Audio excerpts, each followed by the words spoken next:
আল্লাহ রাব্বুল আলামিন বলেন, কুল্লু নাফসিন যায়িকাতুল মাউত।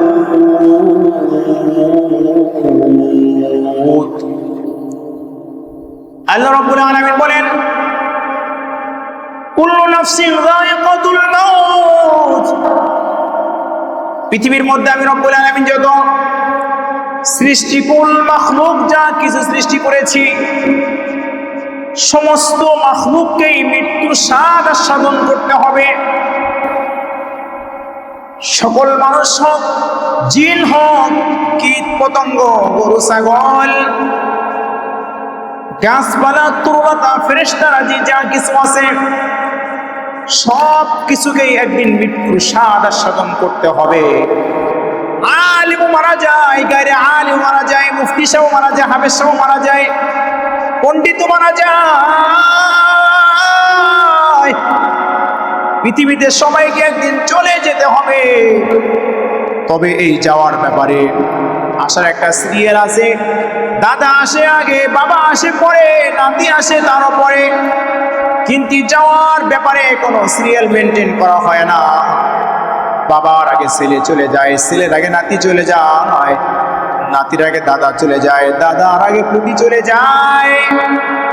অর্থাৎ পৃথিবীতে আসার একটা সিরিয়াল মেনটেন করা যায়, কিন্তু যাওয়ার সময় কোনো সিরিয়াল নাই, কোনো সিরিয়াল নাই। এ আমার মুসল্লি বাবার আমার, এ যুবক ভাইয়েরা আমার, তোমরা মনে করতেছো আমি যুবক মানুষ, আমার বয়স এখন 40 নাই, আমার বয়স এখন 60 হয় নাই, 70 হয় নাই, বিয়ে শাদী করি নাই, এখন আমার নিজের মতো করে চলার সময়। আমার চুল যেমনি কাটতে ইচ্ছা করে আমি সেমনি কাটবো, আমার যেই পোশাকটা পরতে যেমনি ইচ্ছা করে সেমনি ইচ্ছা আমি পোশাক পরবো। আমার মন চায় আমি নামাজ পড়বো, মন চায় নামাজ পড়বো না, মন চায় মিথ্যা বলবো, মন চায় মিথ্যা বলবো না, মন চায় জুয়া খেলবো, মন চায় বিরাস খেলবো, মন চায় খারাপ কাটে যাবো। কিন্তু যুবক, তোমাকে আমি প্রশ্ন করে বলি, তুমি কি তাকায় তাকায় দেখো না তোমার মতো কত যুবক আজকে জুমার দিন নামাজ পড়তে মসজিদে যাইতে পারে না? ওই 500 বেডে শুয়ে আছে, ও 1000 বেডে শুয়ে আছে। হসপিটালের দিকে তাকায় দেখো, তোমার মতো কত যুবকের হাত নাই, তোমার মতো কত যুবকের পা নাই, তোমার মতো কত যুবকের মাথায় ব্যান্ডেজ লাগানো আছে, তোমার মতো কত যুবক হাঁটতে চলতে সব কিছু পারে, কথা বলতে পারে না। তোমার মতো কত যুবককে হাত দিয়ে মাটি দিলাম, তোমার মতো কত যুবক তুমি নিজেই তো জানাজার নামাজের অংশগ্রহণ করলা। এ আমার বাবারা, জুমার দিন মসজিদে আসেন, বাকি 5 ওয়াক্ত মসজিদে আসেন না। আবার আসলে জুমার একদম শেষ সময় আসেন। আপনাকে বলি, আজকে জুমার নামাজ পড়ার পরে, যুবক ভাইয়েরা আমার, মুরব্বী বাবারা আমার, আজকে জুমার নামাজ পড়ার পরে আপনি কি গ্যারান্টি দিতে পারবেন আসরের নামাজ পর্যন্ত আমার হায়াত আছে? আসরের নামাজ পড়ার পরে আপনি কি বলতে পারবেন মাগরিব পর্যন্ত আমার হায়াত আছে? মাগরিবের নামাজ পড়ার পরে কেউ কি বলতে পারবে আমি এশার নামাজ পড়ার মতো আমার হায়াত আছে?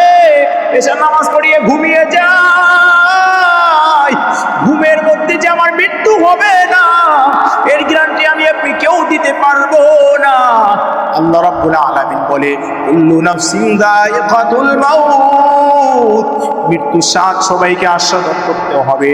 তো মৃত্যু আমার আপনার জীবনে কখন আসবে কেউ জানি না, কেউ জানি না। এই জন্য রাব্বুল আলামিন বলে, মরার আগে একবার মরো। এর অর্থ হলো দুনিয়ায় বেঁচে থাকো। যেমনি মৃত্যু মানুষ কোনো খারাপ কাজ করতে পারে না, অন্যায় কাজে যেতে পারে না, তার দিল চাইলেও অনেক কিছু করতে পারে না। ওয়ানাহান নাফসা আনিল হাওয়া ফাইনাল জান্নাতা হিয়াল মাওয়া। তোমার মন চাবে মিথ্যা বলার জন্য, তোমার দিল চাবে নামাজ না পড়ার জন্য, তোমার মন চাবে জিনা করার জন্য, তোমার মন চাবে সুদ খাওয়ার জন্য, তোমার মন চাবে ঘুষ খাওয়ার জন্য, তোমার মন চাবে অন্যায় কাজে যাওয়ার জন্য। দিলকে বুঝাও, এ দিল তুমি যে আমাকে বললাম অন্যায় কাজে যাওয়ার জন্য, কিন্তু অন্যায় কাজটা করার পরে আমাকে যে জাহান্নামের আগুনে জ্বলতে হবে, ওইখান থেকে আমাকে কে বাঁচাবে?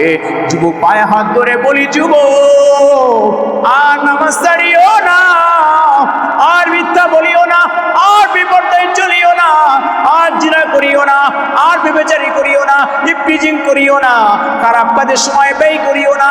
তোমাকে মূল্যবান হায়াত দেওয়া হয়েছে রব্বুল আলামিনের ইবাদত করার জন্য। আল্লাহ রব্বুল আলামিন বলেন, ওয়ালা নাবলুওয়ান্নাকুম বিশাইইম মিনাল খাউফি ওয়াল জু'i ওয়া নাকসিম মিনাল আমওয়াল ওয়াল আনফুসি ওয়াস সামারাত। আল্লাহ রব্বুল আলামিন বলেন, ওয়ালা নাবলুওয়ান্নাকুম বিশাইইম মিনাল খাউফি ওয়াল জু'i ওয়া নাকসিম মিনাল আমওয়ালি ওয়াল আনফুসি ওয়াস সামারাত। আল্লাহ রব্বুল আলামিন দুনিয়াকে আমাকে আপনাকে পাঠিয়েছে পরীক্ষা করার জন্য। আমাকে সুন্দর চেহারা দেওয়া হয়েছে, আমাকে গাড়ির মালিক বানিয়ে দেওয়া হয়েছে, গাড়ির মালিক বানিয়ে দেওয়া হয়েছে, বিল্ডিং এর মালিক বানিয়ে দেওয়া হয়েছে, সুস্থতার মালিক বানিয়ে দেওয়া হয়েছে, আমাকে টাকা দেওয়া হয়েছে, আমাকে ক্ষমতা দেওয়া হয়েছে। আল্লাহ রাব্বুল আলামিন এইগুলো আমাকে আপনাকে দিয়ে পরীক্ষা করে, দেখি আমার বান্দা এইগুলা কোন কাজে ব্যয় করে। আল্লাহ আমাকে শক্তি দিয়েছে, আল্লাহ আমাকে টাকা দিয়েছে, আল্লাহ আমাকে সম্পদ দিয়েছে, সব কিছু দেওয়ার পরে আল্লাহ দেখে বান্দা এইগুলা কোন কাজে ব্যয় করে। যদি বান্দা এইগুলা আমার রাস্তায় খরচ করে, আমি রব্বুল আলামিন তার জন্য জান্নাত বানায় রাখছি। বান্দাগুলা যদি আমার এই সম্পদ পাইয়া, আমার এই ক্ষমতা পাইয়া অপব্যবহার করিয়া খারাপ কাজে ব্যয় করে, আমি রব্বুল আলামিন তার জন্য জাহান্নাম বানায় রাখছি। যুবক, তুমি চাইলে তোমার শক্তি, তোমার ওই টাকা, তোমার ওই ক্ষমতা ইসলামের কাজে ব্যবহার করতে পারো। তুমি চাইলে তুমি খারাপ কাজেও ব্যবহার করতে পারো। বান্দা, তোমার ইচ্ছা। দুনিয়াটা পরীক্ষার ময়দান।